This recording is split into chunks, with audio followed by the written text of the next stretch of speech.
Je m'appelle Gilles Marchand, je suis écrivain, je suis né à Bordeaux, j'ai publié des nouvelles et j'ai publié également quelques romans. Mon premier roman est un livre que j'avais coécrit avec Éric Bonargent. Depuis, j'ai écrit Une bouche sans personne, Un funambule sur le sable, Requiem pour une apache, Le second souffle, qui est aussi une coécriture avec Jennifer Murzo, et donc Le soldat désaccordé qui est sorti il y a 1 an et demi à peu près.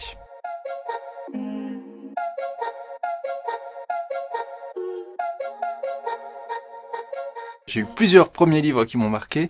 Je pense que le premier, c'est peut-être Mon bel oranger quand j'étais en primaire, j'imagine. Parce que je crois que c'est la première fois que j'ai pleuré en lisant un livre. Et donc, c'est fait partie des souvenirs marquants. Si on laisse de côté les lettres que j'ai pu écrire à des personnes qui ont compté pour moi quand j'étais adolescent, je pense que c'était des textes de chansons quand je faisais de la musique. Mes premiers textes, c'était des paroles de chansons. J'étais batteur. Quand on est batteur, on est toujours un petit peu en retrait dans le travail de création, parce au début, on a plus un rôle de métronome hein, dans certains groupes. Et ma manière de participer au travail de création, c'était d'écrire des paroles de chansons. Je suis clavier.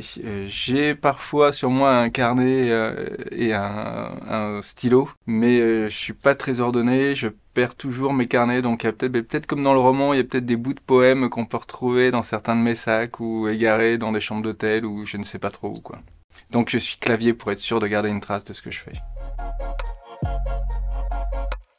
Ça dépend, j'ai pas de règles et j'ai pas tellement de rituels. J'essaie d'écrire tous les jours au moins vers midi, sur un temps assez précis, d'avoir une demi-heure ou 1 heure d'écriture comme ça de rang. C'est vraiment une discipline que j'essaie de garder. Mais après, ça dépend à quel moment j'en suis de mon travail d'écriture.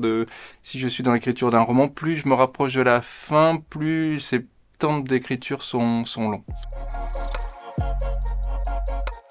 Alors le soldat désaccordé, il y a déjà, c'est une référence au livre. Je veux pas trop en dire, enfin un élément dans le livre dont je veux pas trop parler pour pas dévoiler la fin. L'autre référence, c'est parce que ces soldats qui sont partis à la guerre en 1914, c'était des boulangers, c'était des agriculteurs, c'était des instituteurs, c'était des notaires, c'était des gens qui n'étaient pas des soldats, qui n'étaient pas des militaires de métier. Et ça me faisait penser à un instrument de musique qui serait pas accordé. Le musicien arriverait à se rapprocher de la partition, mais ça serait jamais vraiment la mélodie telle qu'elle a été écrite. Et pour moi, ces hommes qui sont partis, ils ont fait ce qu'on leur a demandé de faire, ils ont fait du mieux qu'ils ont pu avec leurs moyens, avec leurs faiblesses, avec leur peur, avec leur courage. J'avais envie de montrer un peu l'inhumanité de la situation.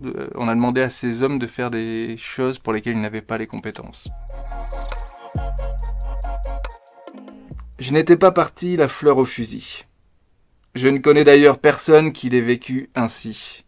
L'image était certes jolie, mais elle ne reflétait pas la réalité. Alors cette première phrase, si le livre commence comme ça, c'est parce qu'on a toujours eu cette idée cette image de fleur au fusil.